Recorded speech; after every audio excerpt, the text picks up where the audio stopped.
Welcome to ClickAI Radio. In this episode, I have a conversation with some AI experts on how AI ethics affect your business.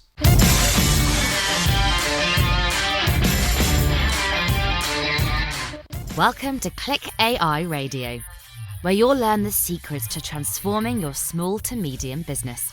Grant has been helping businesses transform using technology for over 30 years. Advanced technologies like artificial intelligence have been available only to large companies and advanced technical teams. Grant will discuss how you can use to leverage AI and other technologies to grow your small to medium business. As a gift, Grant is offering his ebook, AI for Sales Growth, at clickairadio.com. Now, here's your host and biz tech geek, Grant Larson. Okay, welcome everybody to another episode of ClickAI Radio. Well, in the house today, I have got a return visitor. Very excited to have him, and a brand new person I'm excited to introduce you to, Carlos Anchia. I've been practicing. Did I get that right, Carlos? Sounds great. Good to see you again, Grant. Even old dogs can learn new tricks. There we go. All right, and Elizabeth Spears. Now, I got that one easily, right, Elizabeth? You did it. Yeah, I'm really happy to be here. This is exciting for me to have them here with me today. They are co-founders of Plainsight AI. And a few episodes ago, I had an opportunity to speak with Carlos, and he laid the foundation around the origin story of AI for vision, some of the techniques and the problems they're solving. And he and I started to nerd out on all of the benefits. In fact, you know what, Carlos, I need to tell you, since that last conversation, I actually circled back to your team and had a demo of what you guys are doing. And what do you think?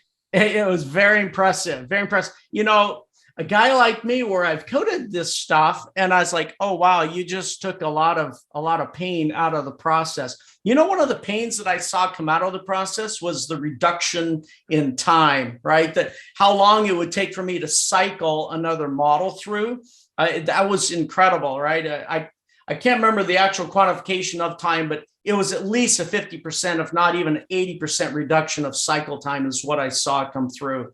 There's even model versioning sort of techniques. There was just, you know, there's another really cool technique in there that I saw, and it had to do with this ability to augment or approximate test data. Right, this ability to say, but without creating more test data, it could approximate and create that for you. So now your whole testing side just got a lot easier without building up, you know, those massive test cases and test bases for doing the stuff. So, all right, very impressive product set. And let's see, Elizabeth, you are CPO. Can you explain that? That's right. Chief Product Officer. So basically kind of the strategy around what we're building and how we build it and the order in which we build it is kind of under my purview. Okay, very good. Awesome. Well, it's so great to have both of you here today. So after I spoke with Carlos last time, after we finished the recording, I said, you know what? I want to talk to you about ethics, about AI ethics. And so as you heard in my previous podcast, I sort of laid the foundation for this conversation. And it's not the only areas of ethics around AI, but it's a place to start. And so we want to build on this. And we're going to talk about these sort of 4 or 5 different areas just to begin the conversation. And I think this could translate certainly into other conversations as well. But to do that, could one or both of you spend a little time giving the foundation of what is AI ethics as it relates to computer vision itself? What are some of the challenges or problems or misunderstandings that you see in this specific area of AI? Sure, I can take that one. So I think really when we're talking around ethics revolving any sort of technology, we're talking around how that technology is implemented and the use of that, right? And what's acceptable. So in the case of this technology, we're talking around computer vision and artificial intelligence and how those things go into society. And it's really through its intended use on how we evaluate the technology. And I think really computer vision continues to provide value to allow us to get through this digital transformation piece just as a technology, right? And once we start with, yes, this is a valuable technology, the conversation really now shifts to how do we use that technology for good, in some cases bad, right? Where this is where that conversation arises around, having a space to share what we believe is good or bad, or the right uses or the wrong usages, right? And it's a very, very gray area when we look to address technology and advancement in technology against a black and white, good or bad kind of a situation. And we get into a lot of issues where, there's a lot of controversy around some of these things, right? Which is really, as we started discussing it after the last podcast, it was really, man, I really need to have a good podcast around this because there's a lot to it. And you clearly said there was a previous one and now there's this one. I hope that there's a series of these so we can continue to express value and just have a free conversation around ethics in artificial intelligence. But really what I'm trying to do is set the context, right? So like technology works great from just the science of the application of that technology. And if you think of something like super controversial, facial recognition, no, absolutely, I don't want people to look at my face when I'm standing on a corner. But if there's, child abduction cases, yes, please use all the facial recognition you can. I want that to succeed really well. And we've learned that technology works. Mm-hmm. So it's not the solution itself, it's how we're applying that solution, right? And there's a lot of nuance to that. And, Elizabeth can help shed a little bit of light here because this is something that we evaluate on a constant basis, right? And have really free discussions around. Yeah, I would imagine you have to, even as you take your platform into your customer base, even understanding what their use cases are. I imagine at times you might have to give a little guidance on the best way to apply or use this. What have you seen with this, Elizabeth? Yeah, it's interesting what Carlos is saying. There's a lot of the same themes for evaluating the ethics and technology in general are similar ones that come up with when AI is applied. So things like fraud or bias is actually can be more uniquely AI, but that absolutely exists in other technologies. And then inaccuracy and how that comes up in AI, and then things like consent and privacy. So a lot of the themes, and we can talk about how AI applies to these, but a lot of the themes that come up are really similar. And so one of the things that we try to do for our customers is, especially kind of your listener base that's small, medium businesses, is take a lot of that complexity out of the hey, I just want to apply, I just want to solve this one problem with AI. What are all of these concerns that I may or may not know about? So we try to do things like build things into the platform that make it so something like bias. So for example, usually comes down to data balance. So if we provide tools that really clearly show your data balance, then it helps people make unbiased models, right? And be confident that they're going to be using AI ethically. So I'm sure you're aware of this Harrisburg University in Pennsylvania case where they ended up using AI to predict criminality using image processing, right?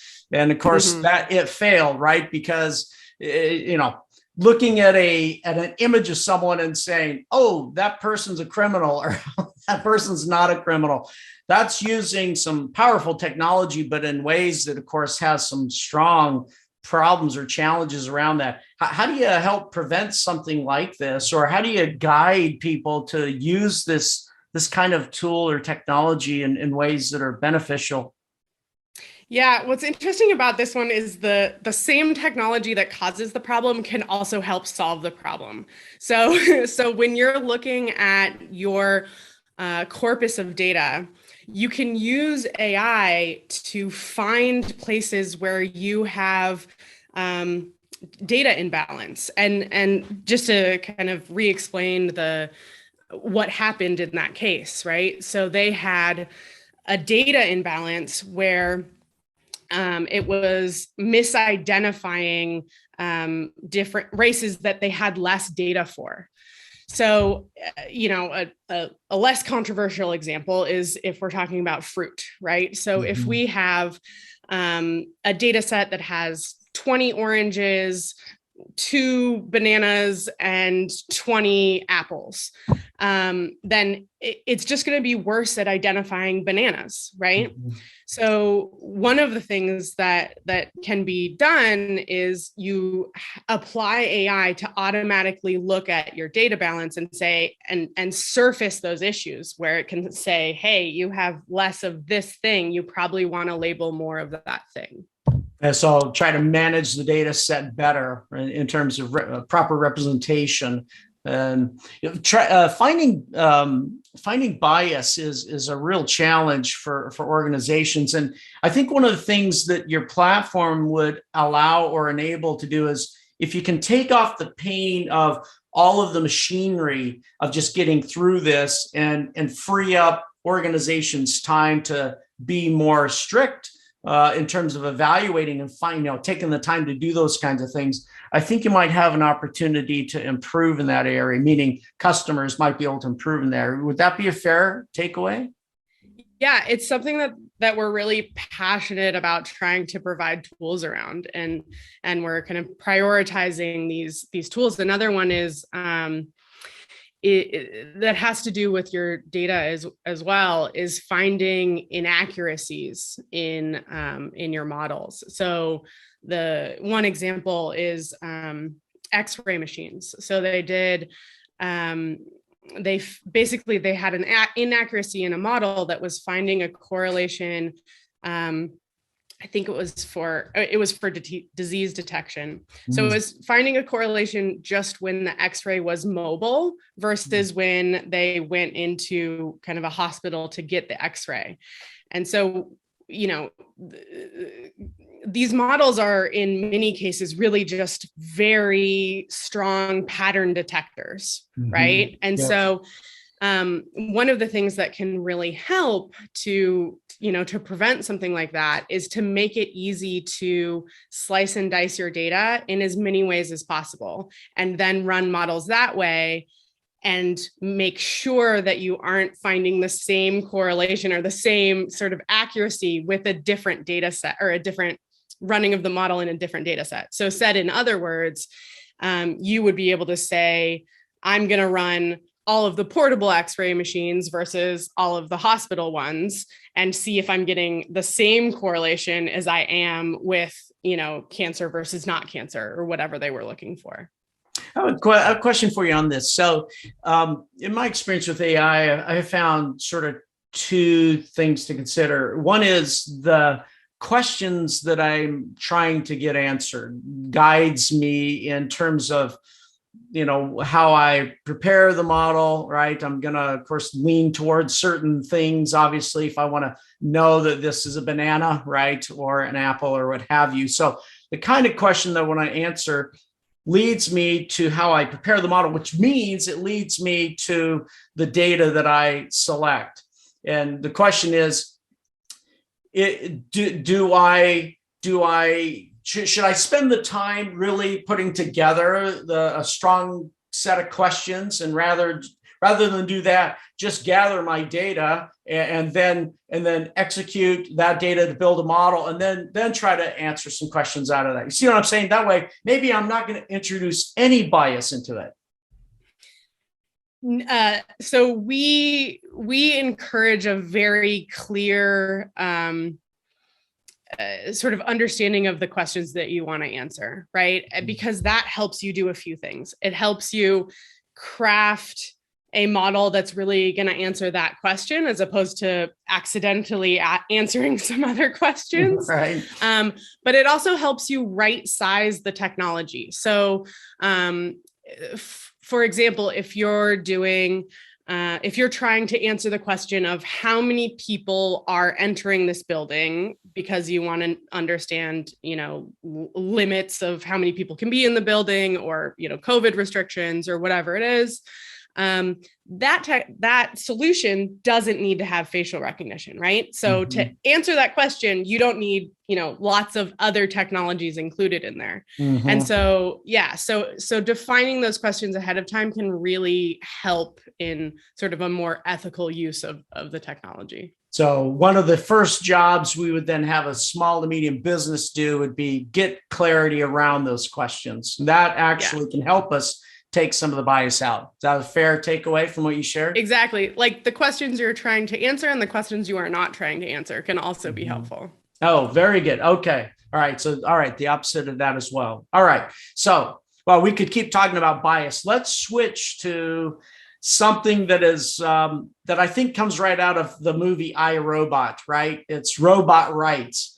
Is this a fluke or what? Is this for real? I mean, what do you think? Is there really an ethical thing to worry about here, or what are your thoughts?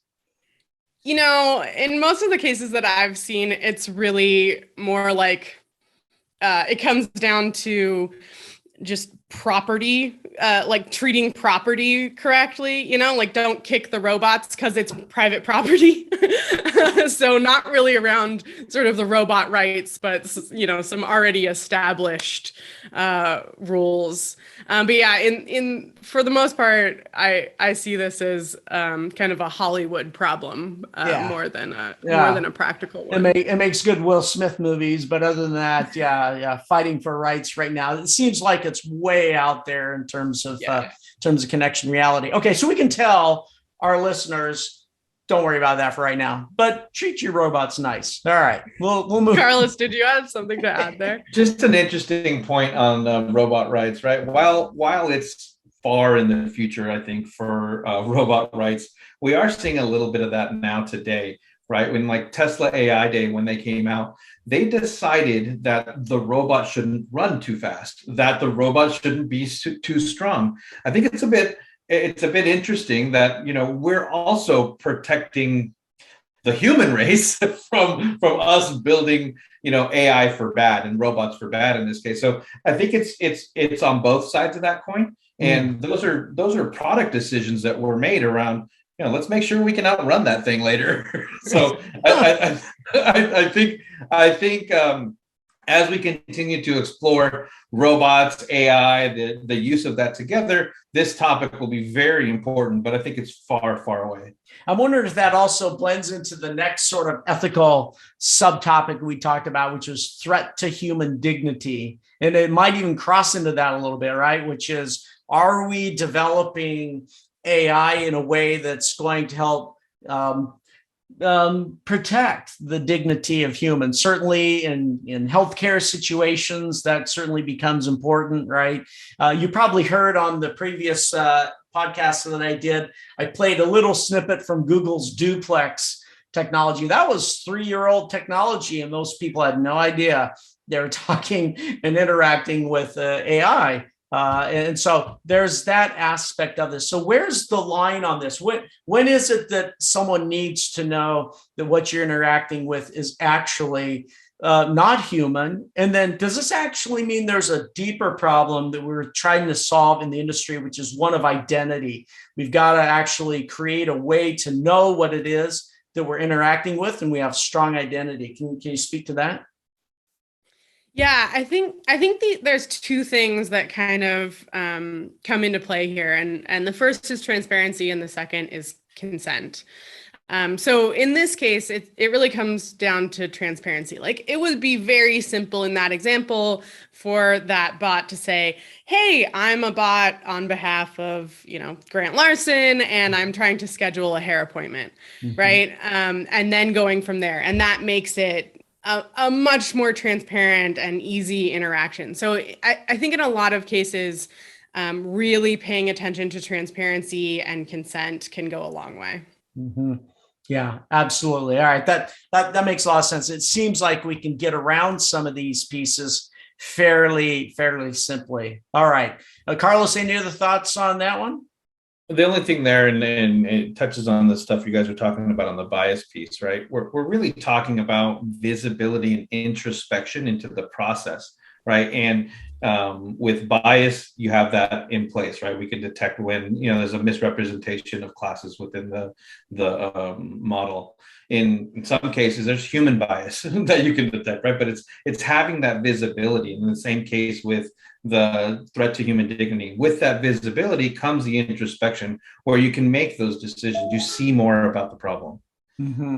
Yeah. So if we were to be able to determine we have a bad actor, if there's not transparency, that would be a way that we could help protect the dignity of humans through this. All right. That's reasonable. All right. So let's move on to, again, it sounds Hollywoodish, but I'm not sure it is. Weaponization of AI. All right. What are the ethics around this? I'll just throw that one on the table. Where do you want to take that? Carlos, you want to start with that one? Sure. I mean, so weaponization, and I think when we talk about AI and the advancements of it, you quickly go to weaponization. But really, weaponization has two different pieces to it, right? It's obviously, it depends on which side of that fence you're on whether you view the technology as beneficial or detrimental. But in some cases, that AI, that same technology that is helping a pilot navigate, it also helps for a guided missile system or something like that. So we really have to balance, and it goes back to use cases and how we apply that technology as a people. But, weaponization, the rise against the machines, these kind of questions, while they're kind of out there, they're affecting society today. And we have to be able to have productive conversation around what we believe is good and bad around this, while still allowing technologies to succeed.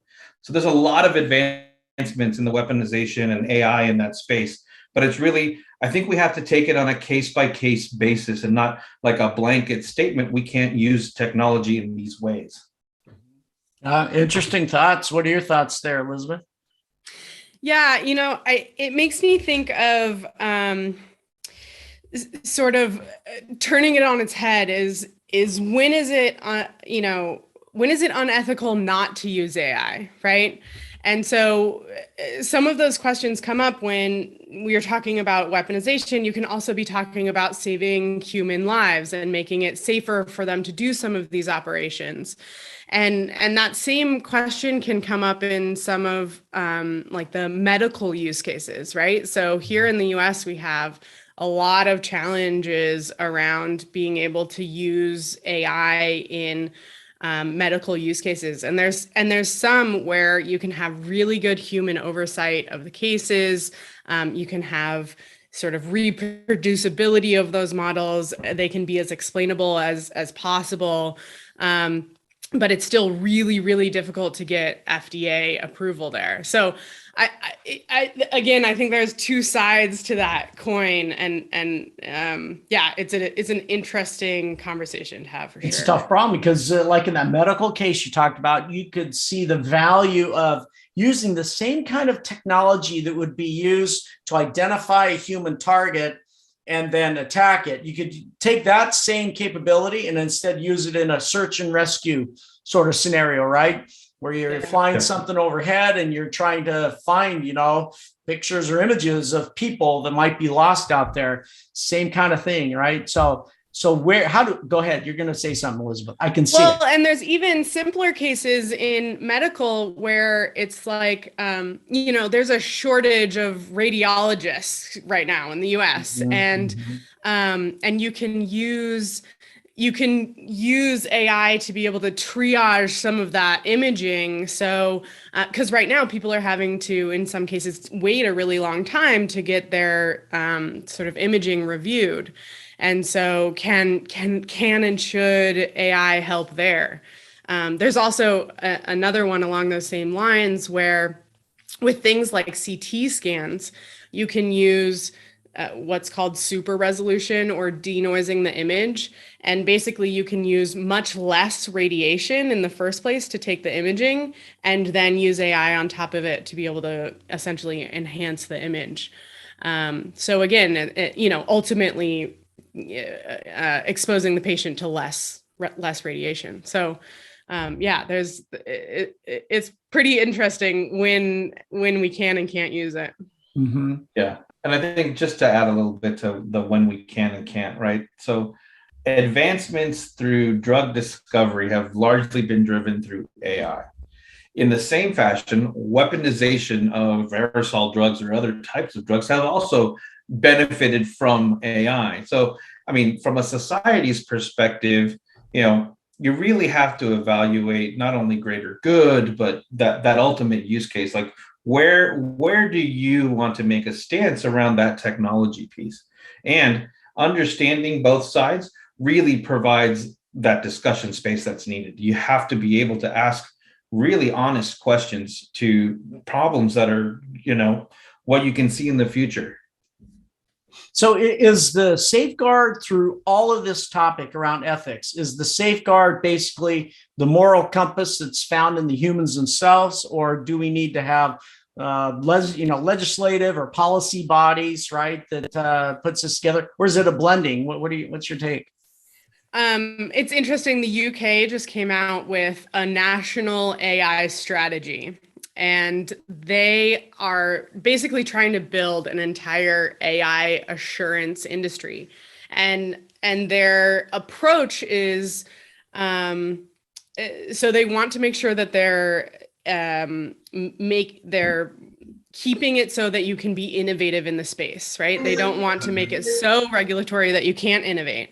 But they also want to make sure that there's consumer trust in AI. So they're putting together, from a national perspective, guidelines and tests and ways to give consumers confidence in whether a model is, reproducible, accurate, et cetera, while at the same time not stifling innovation, because they know, how important that AI is for essentially a country's way to compete, and the opportunities for GDP that it provides as well.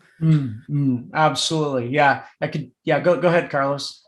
No, I think it's to your question, left alone, should we kind of govern ourselves? I think we've proven that we can't do that as a people, right? So we need to have some sort of regulatory and committee around the review of these things. But it has to be in the light of, wanting to provide a better experience, higher quality, deliver value, right? And I think when you start with, how do we get the technology adopted and in place and deployed in a fashion where society can benefit, you start making your decisions around, what the good pieces are. And you'll start really starting to see the outliers around, hey, wait a second, that doesn't kind of conform to the guidelines that we wanted to get this implemented with.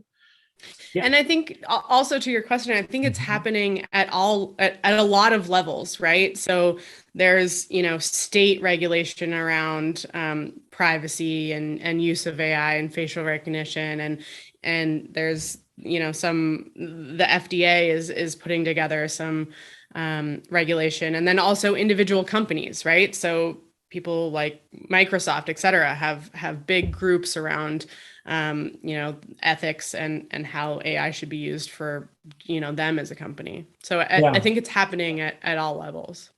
Yeah, I like the way you said that as a people, we need to have some level of governing bodies around this and of course, that's never the end all protection for sure, but it is a step in the right direction to help monitor and govern this. Okay, so last question, right? This is going to sound a little bit tangential, if I could use that word, tangential. It's, given the state of AI where it is today, is it artificial intelligence or is it augmented intelligence? I can go with that. So I think it's a little bit of both. So I think the result is to augment our intelligence, right? We're really trying to make better decisions. Some of those are automated, some of those are not. We're really trying to inform a higher quality decision. And yes, it's being applied in an artificial intelligence manner because that's the technology that we're applying, but it's really to augment our lives, right? And we're using it in a variety of use cases. We've talked about a lot of them here. but there's thousands of use cases in AI that we don't even see today that are very easy. Something as simple as searching on the internet, that's helping a lot from, misspelling things and, not identifying exactly what you want, and recommendation engines come and say, hey, I think you're looking for this instead. It's like, absolutely. Thanks for saving me the frustration. We're really augmenting life in that point. The reason why I asked that as part of this ethics piece is one of the things I notice, and as I work with the organizations, there's a misunderstanding of how far and what AI can do at times. And there's this misunderstanding of, therefore, what's my responsibility in this? And my argument is it's augmented intelligence in terms of its outcome. And therefore, we can't absolve the outcomes and pass that off to AI and say, oh, well, it told me to do this. Just in the same breath, we can't absolve and say we're not responsible for the use cases either, and the way in which we use it. And so we own, as a human race, we own the responsibility to pick and apply the right use cases, to even be able to challenge the AI insights and outcomes from that, and then to take the ownership of that and what the impacts are. Agree? Disagree? Yeah, I would really agree with that. And if you think about how it's implemented in many cases right now, the best use of AI is with human oversight, right? So it's sort of, AI is maybe making an initial decision, and then the human is reviewing that, or, making a judgment call based on that input. So it's sort of helping human decisioning instead of replacing human decisioning.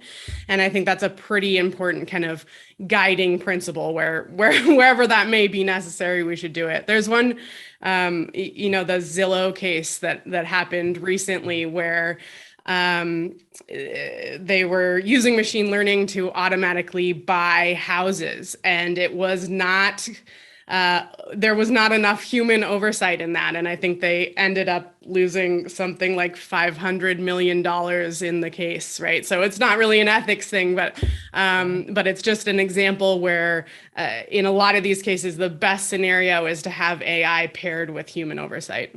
Yeah, great. And one more thing there. Yeah, no, go right ahead. Yeah. You mentioned being able to challenge the AI, right? And that piece is really important. In most of the cases, especially in the one that Evie just mentioned around that Zillow case, right? Without the challenging piece, you don't have a path to improvement. You just kind of assume the role, and you get into deep trouble like you saw there.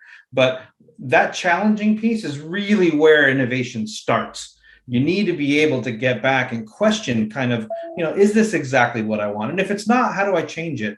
Right. And that's how we drive kind of innovation in this space. Well, and I would say that comes full circle to the platform I saw that your organization is developing, which is to reduce the time and effort it takes to be able to cycle on that, right? To build the model, get the outcome, evaluate, challenge, make adjustments, but don't make the effort to recast and rebuild that model such that it becomes unaffordable or too much time. I need to be able to iterate on that quickly. And I think as the platform you developed and others that I've seen, continue to reduce that, I think it makes it easier for us to do that from a financially responsible and beneficial perspective. 100%. Yeah, one of the features that you mentioned was the versioning, and that really ties into a guiding principle of ethical use as well, which is reproducibility. So if you want to use a model, you need to be able to reproduce it reliably, so you're getting the same kind of outputs. And so that's one of the features that we've put in there to help people. That versioning feature to help people, comply with that type of a regulation. I mean, I've built enough AI models to know it's tough to go back to a particular version of an AI model and have reproducibility, accountability. I mean, there's a whole bunch of abilities on that that's extremely valuable. Wow. That's right. Yeah. Okay. Any final comments from either of you? I think from my side, I'm really interested to see where we go as a people with ethics and AI. I think we've touched on the transparency and visibility required to have these conversations around ethics and our ethical use of AI. But really, in this case, we're going to start seeing more and more use cases and solutions in our lives where we're going to butt up against these ethical questions. And being able to have an open forum where we can discuss this, that's really up to us to provide. We have to provide the space to have these conversations, and in some cases, arguments around the use of the technology. And I'm really looking forward to, what comes out of that. How long does it take for us to get to that space where, we're advancing in technology and addressing issues while we advance the technology? Excellent. Thanks, Carlos. Elizabeth?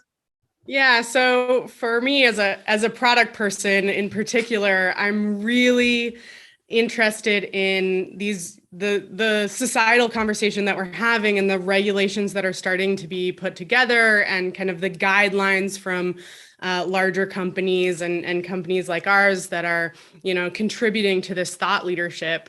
And so what's really interesting for me is being able to take those that larger conversation and that larger knowledge base and distill it down into simple tools for people like small and medium businesses that can then feel confident using AI. And these things are just built in, sort of protecting them from making some mistakes. So I'm really interested to see sort of how that evolves and how we can productize it to make it simple for people. Yeah, bingo, exactly. Okay, everyone.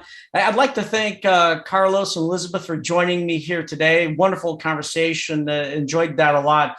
Thanks, everyone, for listening. And until next time, get some AI with your ethics. Thank you for joining Grant on ClickAI Radio. Don't forget to subscribe and leave feedback. And remember to download your free ebook. Visit clickairadio.com now.